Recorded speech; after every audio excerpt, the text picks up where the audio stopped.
Today on Backyard Bikes we're going to talk about Tomos moped tyres, what to fit, what doesn't fit and what you shouldn't fit. So we're going to concentrate on the A3 and A35. The A55 had wider tyres on it anyway, so no need to fit fatter ones there. This is your stock size, this is the rim diameter, and that's the actual width. So there's the next size up oversized. These will fit with a little bit of fettling, and the next size up again will fit with some modifications. So let's start with stock. So here's my A3K. Lots of clearance here, a bit of clearance there, plenty of clearance there and there, as it should be. On the front, as you see, got clearance there, inside, mudguard, got my fingers in there nicely, lots of clearance. That's the 2.25 or 2 1/4 tyre. What does the next size up look like?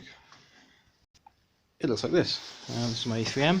It's got a 16" by 2.50 or 2.5 tyre on it. It's the ribbed kind of Avon Deathmaster style. I can get my fingers in there, not so good around there.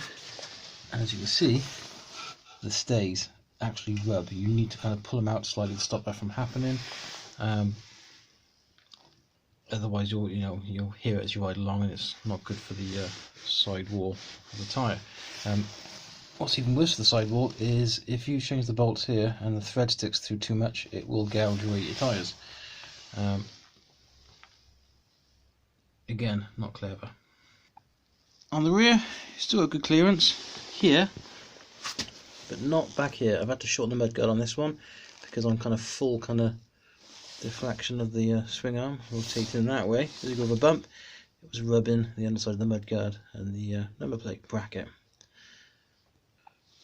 Now when you fit the next size up, either the 2.5, 2.5 or the 2.75, first thing you'll notice is you won't be able to get it inflated. You've got to deflate the tyre fully to get it as close to this as possible before you can move the axle back into the dropouts. Then you reinflate the tyre and adjust the chain tension. If you try and do it with the tyre inflated, it won't work, you'll struggle. So yeah, always remember, deflate the tyre. Alright, 2.75 or 2 3/4. This is where the trouble starts. You'll find the front mudguard will rub, so you'll need to raise it up slightly. Not so bad on the right way up forks like these, because you can essentially just raise the height of the brackets there. You'll have to stretch this stay a little bit. I've currently got the mudguard off on this bike for painting. Same goes to the back. This bike runs a shorter mudguard because I found with the 275 it was rubbing on full deflection. Even if you shorten the mudguard here, like I showed you on the 2.5 stroke 2.50 tyre, it will still rub up here because of the tyre being fatter, especially on a block tread. The trick to that is fit longer shocks. It kind of lowers the swing arm, which moves the tyre away from the inner side of the mudguard. But what you'll find then is your centre stand will no longer touch the floor when you put it down, because the rear tyre will be touching the floor first. So you've got to raise the height of each leg of the centre stand. On this bike I made my own stainless steel centre stand, which is slightly taller. Could be slightly taller again because it's still touching, and I also, to fit standard length shocks, raised the height of the mounts on the swing arm. Another modification I did when it was in my jig for altering swing arms was I changed the diameter of this tube for a smaller one. Again, this wasn't just for fitting tyres, this was actually for running the fatter tyres, because I found there was very little clearance there, especially with block tread. So by reducing the diameter of this slightly, giving a bit more clearance there. This is thick wall tube, so I haven't kind of compromised it or anything. So what shouldn't you fit to a Tomos moped? This is a 20" bicycle tyre. Now these will fit a 16" moped rim, but they are not rated for the speed or the weight of a moped. Yeah, they may be cheaper, you might be able to get fatter styles, but they will not handle kind of the increase in weight or speed that a moped can do. Bicycle, BMX, folding commuter bike with a 20" rim, 25 kilograms tops, and you could probably do about 20 miles an hour downhill, or as fast as you dare trust the brakes to stop you. Moped anywhere between 70 and 100 kilograms, depending on if you've got any kind of luggage or anything. Rider weight, anything up to 100 kilograms on top of that if you're over 14 stone. So yeah, these tyres are not rated for the speed. Even you're thinking, I won't fit the tyres, I'll fit inner tubes.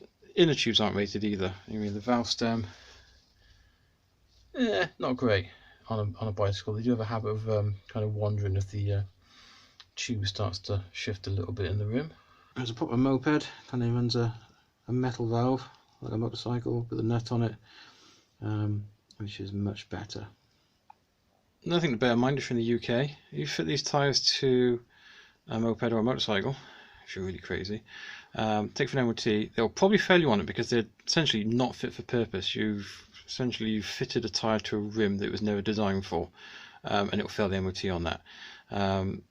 If it gets missed and you're involved in accidents and your insurance assessor picks up on it, your policy will be voided, so you'll then be riding without any insurance. If you get stopped by the police and it gets picked up, it comes under the same kind of category as bold tyres, in which you could get 3 points per tyre, which if you on L plates or you just passed your test, is an instant ban. So yeah, not worth the risk just because they're cheap. So you have to keep in mind is second-hand tyres or the age of the tyres actually on your bike. These have got good tread. Wonderful thing in the UK is on mopeds there is no tread depth, it just has to have visible tread. But if you look at the sidewall on this, and it's a Pirelli, so it's a good brand, but have a look at that, completely perished. Now some people say, well, it's got an inner tube in it, so it's not going to leak any air. Inner tube can be your worst enemy on a tyre like this, because if the rubber perishes around the metal band in the bead, the inner tube then causes the sidewall to bulge out because there's nothing holding it back in because the rubber's perished. The bead essentially stays put on the wheel, sidewall bulges out, and you kind of get like a little bump in it. If that perishing kind of spreads along the length of the wire and the whole thing comes out at speed, and the inner tube essentially just says, hey, you know, I'm going to just make an escape for the outside of the tyre, not good. I've had that happen to me on a Continental tyre. Again, good tread, good tube in it, but it bulged out, and if I hadn't picked up on it, it might not have ended well, because it kind of went when I was going quite fast, and luckily I stopped safely. So there you go. If you've got a stock engine, best keep your tyre size stock. If you want to go for looks, be aware that there is a performance compromise there to be expected. If you've already kind of tuned your bike, not such a big deal, but just keep in mind making sure you fit the right size tyre to your bike and that it's fitted correctly and safely. Thanks for watching, thanks for subscribing, see you all again soon.